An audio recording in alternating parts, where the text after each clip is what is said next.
Ассалам, құрметті көрермендер. Видео ұнаса лайк басып, комментарий жазыңыздар.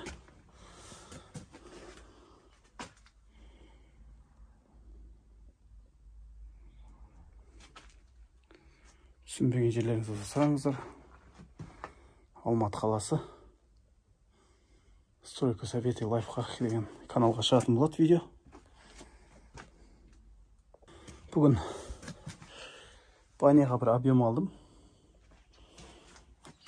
Котел орнату керек, отопление жүргізу керек, теплый пол. Кеше бір жігіттер келіп ыстық су мұз айсуын тартып кетіпті мына жерге. Бірақ ненің бетінен қойып кетті, фундаменттің бетінен. Қазір ар жағынан көрсетем, түсінікті болады сол кезде. Мына жерге котел ілінеді. Мына жерге баняның пеші, ар жағы парной. Парға түсетін жері.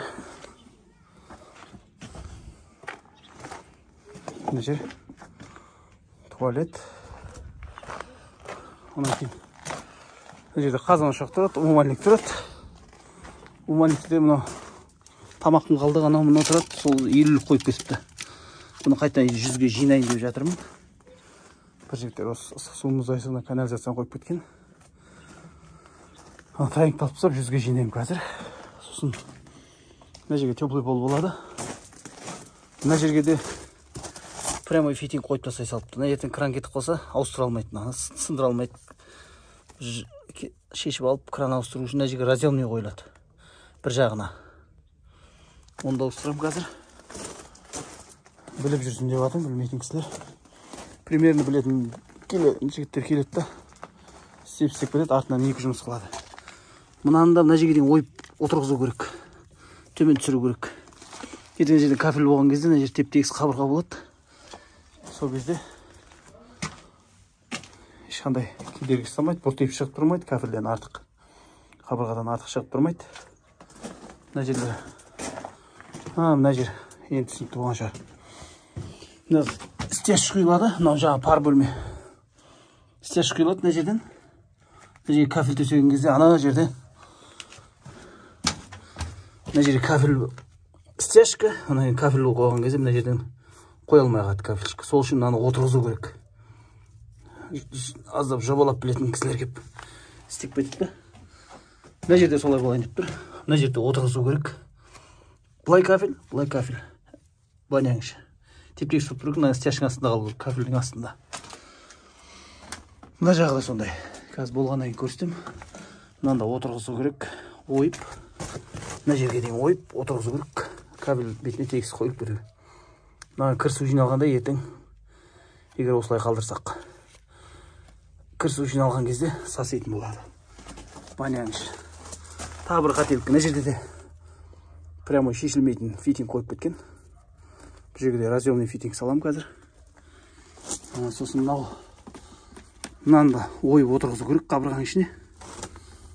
Бұл да ертең кафельді сылақ түседі жартысына дейін. Сосын мына жерге кафель түскен кезде кафельден көрініп қалады. Кафель тұру керек, екі выход шығып тұру керек болды. Мына жерде ойып жатырмын осы кезде. Префаратормен оны да қиып төмен қарай пайкілеймін қазір.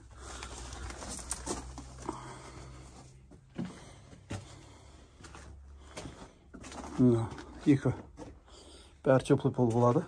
Бірінші стяжка мына жерлерден 7 сантиметрдей қалдырып, сосын бетіне шланг жүргіземін, сосын чистовой стяжкасын қойып кафелін жүргізе береді. Басқа мына жер пластик. Есік терезе болады. Ана жерге қазан ошақ қойылады, мына жерге умывальник қойылады. Ана жақ отырып жеңіл желпі табақ жасайтын той томалақта. Сондай жер болады. Жаңа мына кусоктарды кесіп тастадық. Мына кран айырбастыру, мына американка дейді, разъемный фитинг салдық. Осын салмай бірден пайкілеп жүрген ғой мынадай. Кран шешілмейді. Соны ауыстырдым. Примерно білетін кісілерге істетпеген жөн болады. Сосын мынаны ойып отырғыздым бағана. Онан кейін мына канализацияны жүздік қойдым.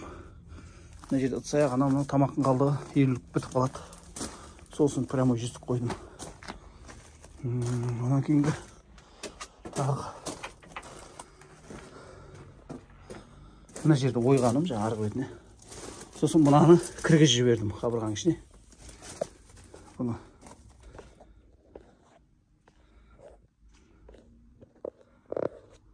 кіргізбесең болмайды. Кафельдің ішінде қалады, сылақтың астында, кафельдің астында. Мына жерге разъемный ауыстырдым. Неге? Білмейтін кісілерге істеткенмен, білетін адамға бірақ істеткен дұрыс. Неге? Мына жерде фундамент неге? Ойып отырғызып жібердім. Ана жерде ойып отырғыздым. Мына жерді пайкіледік былайынан.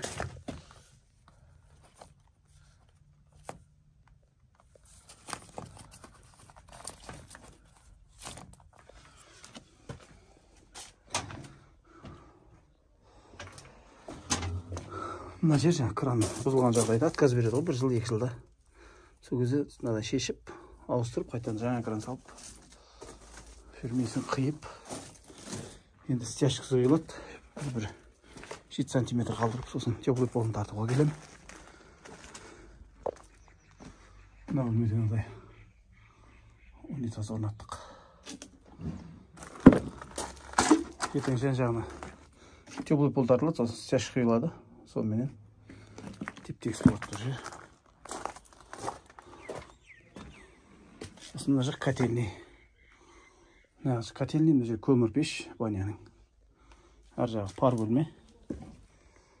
Алдағы уақытта қорытынды қалай шыққанын көрсетем. Мына жерге котел ілінеді. Мынау ыстық сумен мұздайтудың трубасы келіп тұр. Былтырдан бері видеолар шықпай қалды. Сентябрь, октябрьден бері қарай сезоны басталып жатыр. Стройканың жеке-жеке аралап жазыңыздар, қандай саласы керек, қай жері керек. Мен шығаратын болам, мастерлерді тауып, сол обой болсын, ішкі жұмыстар, сыртқы жұмыстар, черновой фундамент жазып отырыңыздар, комментарий жазып, лайк басып отырыңыздар. Алдағы уақытта жақсы мастерлердің видеосы шығатын болады. Мастерлер объем алып жатыр. Бұрынғы мастерлерінде телефон нөмірі бар, керек болып жатса хабарласыңыздар, комментарий жазыңыздар, или жекеге жазыңыздар. Телефон фундамент құйғызамыз десеңіздер, үй тұрғызамыз десеңіздер, бұрынғы былтырғы шыққан видеолардың дағы мастерлердің бәрі телефон нөмірі бар, әлі сол салада жұмыс істеп жүр. Хабарлассаңыздар болады. Қазір телефон нөмір қалдырып кетем описанияға. Жекеге жазыңыздар, WhatsApp, телефон соғыңыздар, болады. Үй салғызам деушілерге.